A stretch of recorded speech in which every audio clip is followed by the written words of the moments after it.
I come from a long line of beautiful women, all have a hump on their nose.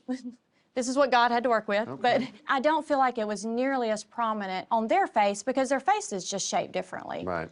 So you had a bump, a hump. Yes, exactly. Huge bump. On a petite face. Yes, and it was thicker too. Was it straight? It was. So when I was 16, we went to an ENT because I had a serious sinus infection, and he looked at me and was like, I can do something about that. And wanted to do, he was like, I can do something about that too. Like, you know. Yeah. So he wanted 2 for 1, take care of the he humps. did. Exactly. Wait, let me ask you a question. Yes. Did he bring it up, or did you guys bring it up? He brought it up. What happened to Christy and her mother is retail medicine at its worst. She went in for a sinus infection, and they got offered a 2-for-1 rhinoplasty. Unbelievable. What happened? You said no, though. I'm fine with mine. Yes. Well, for one thing, who's going to take care of her? So the first thing he said when he came out of surgery, there is a piece of cartilage that is a defect. What was it? Well, he referred to it as like a deformity, like a flap, and he made it very clear that it was unavoidable. It's looked like this since that day. It's just progressively gotten worse. Yes. Lift your head back, lift your head up.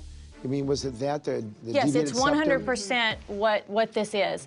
So there's your There it deviated is. septum. Your whole left septum is in the airway on the left. Yes. When a patient states, I don't want a wider nose, and you have to do a reconstruction to make the nose straighter, I have to make it bigger. So that's a red flag, so now we have to work through this, one way or the other. So first of all, you need that work on the septum. Number one thing to help straighten your nose. I'm gonna make your breathing better. Sure. Now, you're also crooked. Besides the septum, you're caved in on the middle part of your nose, especially on the right side. Now, that's because some of the cartilage up there is just weak. I have to do something called spreader grafts. That will give us the best success for getting a straighter nose. It's better to have a little wider, straight nose versus a skinny, crooked nose. Okay. For Christy's surgery today, Dr. Peng will harvest rib while I open the nose. Next, I will perform a septoplasty with PDS plate and add spreader grafts to straighten and widen her nose and airway. Then we'll use a lateral curl strut graft to help pop out the indentation on her right side. Finally, we'll insert articulating rim grafts, an intermediate medial curl overlay, and add an infratip graft to straighten and lower her tip so both Christy and I are happy. I have not liked so many things about my nose for so long. It's kind of strange to say that it is not something I continue to be self-conscious about anymore.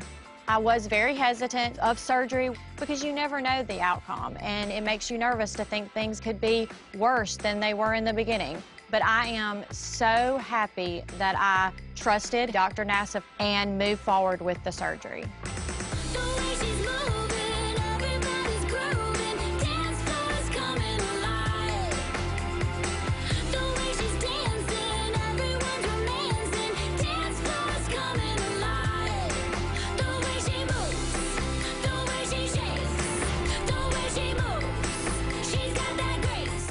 Now, when I look at my nose in the mirror, I don't see all the imperfections that I did before. I just see what I feel like should have been on my face my entire life. Oh, I love your new sign. Doesn't it look amazing? Before my surgery, my nose was a real fixer-upper. I had a deficit on the right, a crooked tip, and the columella hung too low. My nose was a hot mess, and I absolutely refused to get any new photos taken for my real estate business. But now, thanks to Dr. Nassif, my nose is straight, it fits my face perfectly, and it just makes me feel so excited for all the years to come that I get to live with my new nose.